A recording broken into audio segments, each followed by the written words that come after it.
Hello everyone and welcome back to my channel. My name is Anna Lee, and first of all I just want to say I am so sorry for not filming a video at all this month. I just was not in the mood to film a YouTube video. I don't know what it was. I had no desire for it. I just call it a slump. I don't know.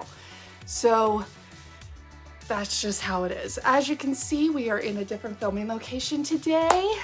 This is actually going to be my new room. This was my sister's room before she moved out, and then it has been my grandmother's room, and then when my grandfather unfortunately passed away last month, she finally moved back into the master bedroom. So over the course of these next probably couple of months, this room is going to become my room. I'm going to be redecorating it, going to get a new bed. So just know you're going to be expecting this kind of location in other videos. Probably not all my videos, but that's just how it's going to be. So I have my April what I bought versus what I read. I think ended up purchasing 5 books this month, and 2 of them are book trophies, aka books that I've already read, but I didn't have a physical copy of. So technically there's only 3 books that I have here that I actually am planning on reading in the future. So that's just how today's gonna go. So yeah, let's just go ahead and jump right on into it. First off, I just want to say one of the books that I did purchase this month that is more like a book trophy is actually a book that I had read this month as an ARC. So I will not be talking about this in the what I bought section of this video. I'm going to be talking about it in the what I read section. So just know I'm only going to be talking about 4 books in this particular section instead of 5, and that's just because I want to talk about that book because I read it this month. So the first book that I have here, which is a book trophy, is For Whom the Bell Tolls by J.C. Lynn. I did talk about this book when I read this on Kindle back in January, I believe, and the physical copy did finally come out. It is a thick boy, my goodness. But yeah, for those guys who do not know or don't remember, this book is a basically prequel to JC, who is originally a TikToker known for her Hell's Bells series, which is basically about this cast of characters who work the front desk in hell. And this book is pretty much a prequel to that event happening and gives the background and kind of the setup to one of our main characters in the series, Lily. And it's basically about how she started the front desk as well as how she met her love of her life. And I loved this book when I read it in January. So if you want to know my thoughts about the book itself, go back to my what I bought versus what I read back in January, because I do go into a lot more detail. But yeah, I saw this at Barnes & Noble because I was getting a couple of other books that I'll talk about later, and I saw this in one of the displays, and I was like, oh my god, I didn't realize it was out. So of course I had to grab it. Of course I did. And I'm so excited to have a physical copy of it. I'm so excited to eventually reread this and annotate it. This is such a good book. If you need any reason to read this book, just take this as your sign. Read this book. It is fantastic. I love it. And yeah, love this book. Now let's talk about the 3 books that I actually purchased that I haven't read yet. So the first book that I have is a book from one of my all-time favorite authors, and that is The Amalfi Curse by Sarah Penner. I got this the day that it released. I'm so excited to read this. Sarah Penner honestly is the author that I really give credit to getting me back into reading a couple of years ago. I didn't read for years, pretty much when I went to college and several years afterwards. I had no desire to read because of, high school and the required reading. There's a lot of people that can relate to that. And Sarah Penner was the second author that I actually read. when I got back into reading, I read one book, which was like a cozy mystery, and I just wasn't a huge fan of it. And then I read her book, The Lost Apothecary, fell in love with it. This is her third novel, and I love it. Look at the edges, I love it. And I just am so excited to read this. I guess it's a very witchy book, which that is right up my alley. I love a good witchy book. So yeah, very, very excited about this. And then the last two books that I read, I purchased them, I think just like on a whim. I just wanted to go to Barnes & Noble because I realized I hadn't been there like all month. And I was like, I need to go purchase some books. So I did a buy one, get one 50% off. So I have one book that's an adult book and the one book that's actually a middle grade, because I do enjoy reading middle grade every once in a while, just to kind of have a more cozy and more like just not as complex story. So the book that I got that was a middle grade is Wildwood. And first of all, I've never seen a middle grade book this thick, ever.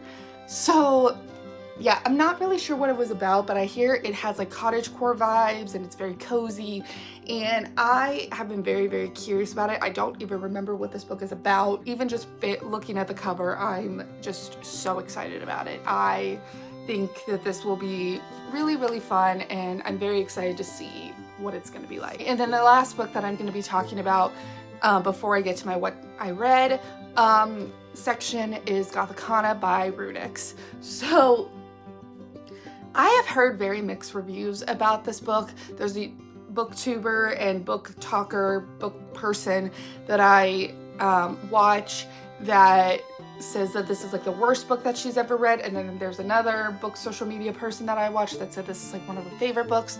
So I saw it on a buy one get one 50% off table, and I was like, you know what, I'm just gonna get it and just kind of form my own opinion about it. I hear it's very gothic vibes, which I've been wanting to read some more gothic vibes based on a book that I read this month, which I will show you here in a second. And I just want to give my own opinion. You know, I want to know for myself what this book is going to be like, if I'm going to love it or if I'm going to hate it. I'm a little nervous about it, I'm not going to lie, but we'll see. We'll see. And hopefully I won't hate it, but you never know. So very interested in reading this. Hopefully it'll be not horrible, but we'll see. All right, so after that very quick wrap up of the books that I purchased this month, I am now going to talk about the books that I actually read this month. So I read 5 books this month, technically 4 full-length novels and then 1 short story, but still I wanted to talk about them today. And like I said, one of the books that I got is actually a book that I also purchased this month because I read it as an ARC, and it came out at the end of this month. So yeah. So the first book that I read at the beginning of this month, which honestly feels like forever ago, I don't know why, I feel like this month has been like a million years long, but at the same time it also hasn't been. Time is weird. Anyway, I read Daughter of the Pirate King by Tricia Levenseller, I think is how you say your name. Basically, this book is about a pirate daughter that is a pirate. Her name is Alosa, I believe is how you say it. And she pretty much was put on a mission to get kidnapped onto this ship, find a piece of a treasure. I don't really remember. Basically, she's sent on this ship to find something for her father and ends up befriending and honestly kind of having feelings for possibly one of the people on the ship named Raiden. And I'm looking at the back of the book because I don't remember their names because it's been a while since I've read this book. But anyways, yeah, I really enjoyed this book. I thought it was pretty good. I loved the main character, Alosa. I loved her personality. I thought she was so snarky, so funny, like so just realistic too. I just thought that she was just hilarious. And yeah, I really enjoyed this, but I definitely don't think it was like a very memorable book. I don't even remember what I rated this. I think it was like a 3.5 or 4 star. I think it was 3.5 because it was good, but it wasn't fantastic by any means. I'm very excited to read the other books in this series. I think it's a duology or a trilogy. I'm not really sure. I know there's at least a second book, and very interested to see how things are gonna go. And I have come to really love pirate books. I read a pirate book last month too, and I really enjoyed it. So very excited to continue this series, especially with Alosa, because like I said, I think she's a fantastic character. I love her. I think she's hysterical. So yeah, very excited to see how the rest of this series is. And yeah, good book, but not great. All right, the next book that I read is finally another V.E. Schwab book. I read The Invisible Life of Addie LaRue last year, pretty much a year ago, like a week or two ago. Like, I loved that book. I gave it 5 stars. It was one of my top favorite reads of last year. I think it was like the second or third favorite read of last year. And I just fell in love with V.E. Schwab and their writing, and I have purchased so many V.E. Schwab books now, and I finally got to this one, and this is The Archived. So this book follows the life of Mackenzie. Her name's Mackenzie, and she is pretty much has this interesting job that she actually acquired from her grandfather, and it's basically where when somebody passes away, they kind of become not necessarily a ghost, but they kind of become like, I don't know, an entity an archive, I think is the name for it. And they have to be basically placed into this world. No, it's kind of a complicated story. Basically, Mackenzie's job is a keeper, and that's basically where whenever one of these entities, ghosts, escapes from where they're supposed to be, her job is to put them back where they are supposed to before they enter our world, because she has to go into like this very interesting like kind of library almost through a key that she also acquired from her grandfather. And she basically has to make sure that they stay in that place and not in her world, and kind of make sure that they stay separated. And she ends up moving to this new house that now has a ton of ghosts, and things are starting to not make sense. Like, things are going awry that shouldn't, and things are not making sense. And it's Mackenzie's job to kind of figure out what's going on. So once again, loved V.E. Schwab's writing. I thought it was fantastic. I think it was amazing. And one of the things that I've heard a lot about V.E. Schwab is how different her books are. And that is honestly very, very true. This is really nothing like The Invisible Life of Addie LaRue, but at the same time, you still get that like excellent writing and that excellent storytelling and the ability to really connect with the characters' emotions and really feel what they're feeling. It's so good. And this was definitely the case with this book. I'm very excited to read the second book. I don't have it yet, but hopefully I will get it eventually. And yeah, I thought it was really good. I didn't like it as much as The Invisible Life of Addie LaRue. I think I only gave it 4 stars, whereas with Addie LaRue, I ended up giving it 5 stars. But I still thought it was really, really good. I really loved the characters in this.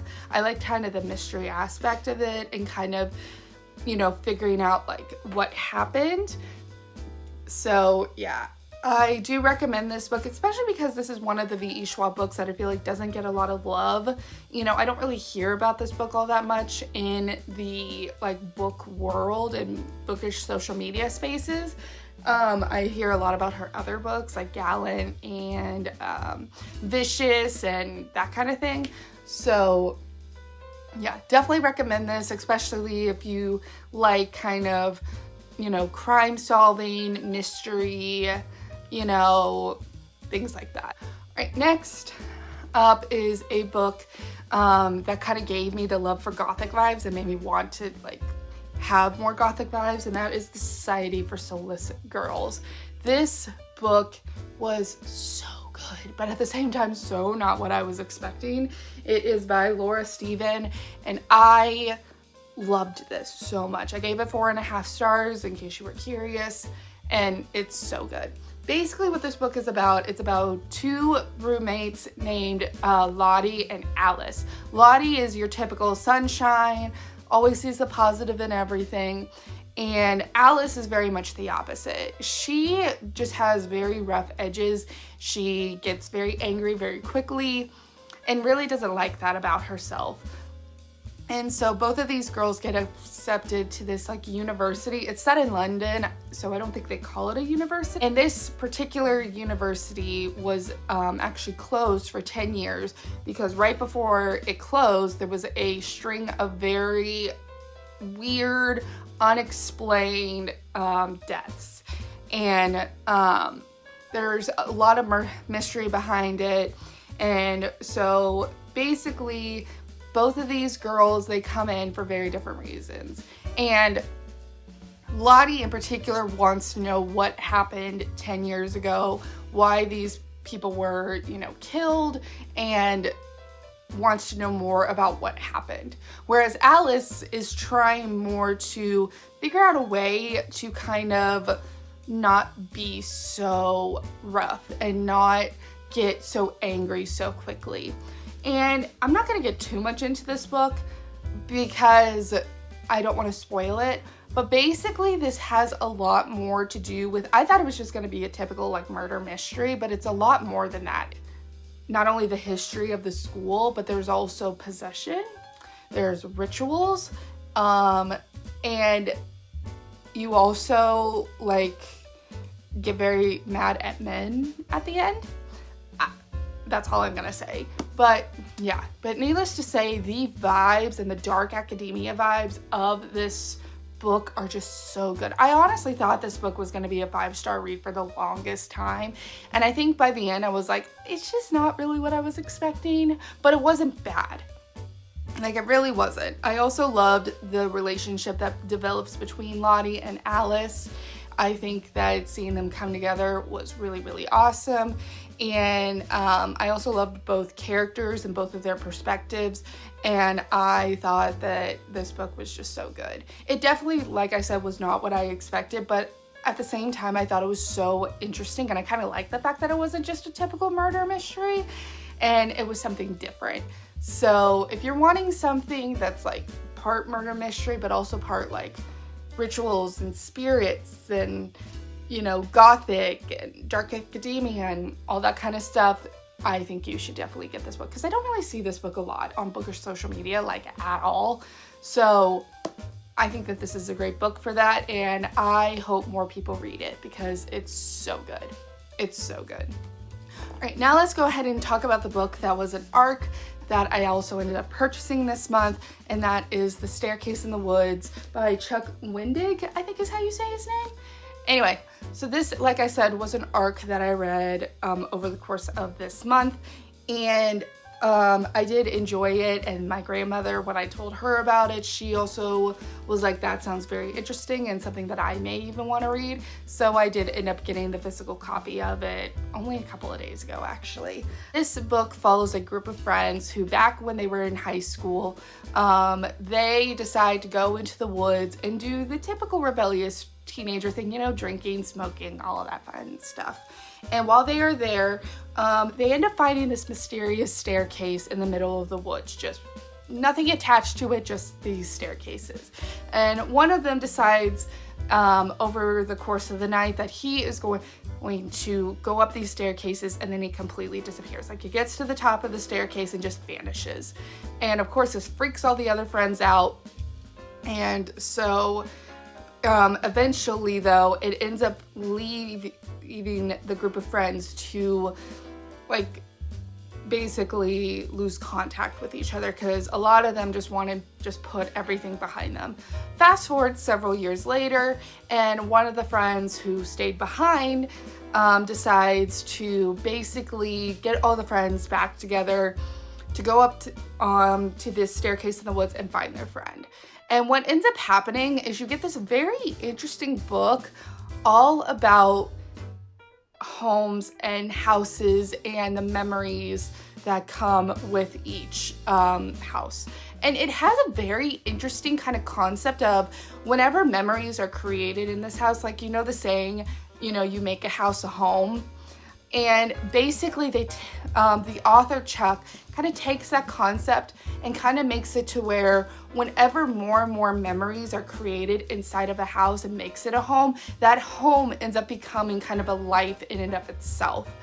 And so when something tragic happens to it, it kind of is to put into this very weird kind of world and kind of mishmash of different rooms, which is what this staircase leads to. And every single room that these cast of characters go into, something bad happened into it, whether it be something like, you know, a murder, a suicide, just an accident, something happened. And it was very interesting to kind of see not only how like the actual human characters were, but it was also very interesting to see the house itself become a character. And I really, really enjoyed it. I loved the kind of take on, you know, houses and the memories that are created in this house, making the house kind of become a life on its own. And it went in directions that I really was not expecting. And I just thought it was such a very interesting read. I also loved the characters because they were not like your like, oh, everything's chipper and everything's great and we're gonna, you know, figure this out, no problem. They were very realistic. They were not perfect people. They were very flawed. They had problems and they had, you know, bad things that happened to them, which some of it you knew right off the bat, but then some of it you actually found out throughout the story. And it just made you really root for these people and it made you really connect with them, I feel like, because of the fact that they were so realistic and so approachable in a way. I don't know. It was so good. I loved this book. I gave it 4 stars because it wasn't like the most amazing book I've ever read. And there were times that I was like, what the heck is happening? What's going on? Where are we going with this? But it, like, the ending really made up for it. And I loved the direction that Chuck took with this book and with these characters. And I hope that there's some sort of sequel, short story, novella, something that happens after this, because I need to know more about these characters and I need more of this world. And just, I don't know. I loved this book. I thought it was great. I definitely recommend it. Like I said, it just came out within the last couple of days. Highly recommend it if you are wanting something that is like the vibes are off kind of thing. I don't know. I think it is a great book. I really do recommend it, and I hope that more people read it because I definitely think that it is very good, very interesting, and I just think it'll be a great book. So the last book that I read is my short story, and this is The Conjurer's Wife by Sarah Penner. Like I said, Sarah Penner is one of my all-time favorite authors. She is the author that got me back into reading, and this is a short story that actually came out in like January. I think it was like either December 31st, like January 1st. It was like right at the beginning of the year. And I have been putting this off because I'm like, I'm gonna read this like right before the new book comes out. And I'm really glad that I did because I'm pretty sure, I'm not for certain, but I'm pretty sure this book is like a setup for the Amalfi Curse, which made me so happy that I actually did read this. It is only 39 pages, so it's not like a super complex story or anything, and I don't want to spoil really any of it, but basically this is about a magician's wife and her finding out the truth about her and her husband. And what's really great about this story is, first of all, Sarah Penner's writing is fantastic. I did give this 5 stars because yes, it's only 39 pages, but Sarah Penner just never misses, okay? I love her so much. I love her writing. I love how she just immerses us in worlds and makes us feel so like a part of the story, and this was no different despite it only being 39 pages. Like, I just think that this book was so good, and it really gives me like kind of an idea of what to expect with the Amalfi Curse, because it actually talks about like the main subject of the Amalfi Curse, I've realized. And although I don't think these cast of characters are in the Amalfi Curse, I don't know that for sure because I haven't read the book yet. It does like get me very excited to read it, and it made me even more excited to pick up the book and make me want to read it, because I feel like I am definitely going to read it sooner rather than later, hopefully.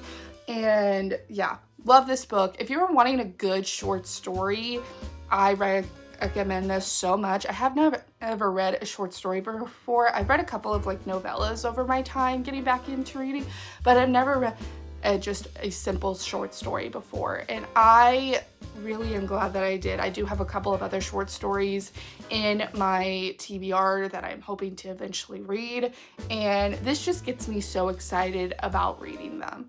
So yeah, this is a great short story, especially if you're wanting something that's, you know, a good setup, and if you are wanting to maybe get a little bit more background of the Amalfi Curse, I also think that this is great for that. So yeah, really am hoping that we kind of expand more on these characters, because the way that this short story ended, I definitely feel like we could definitely continue on with these characters and with this story, but we'll see.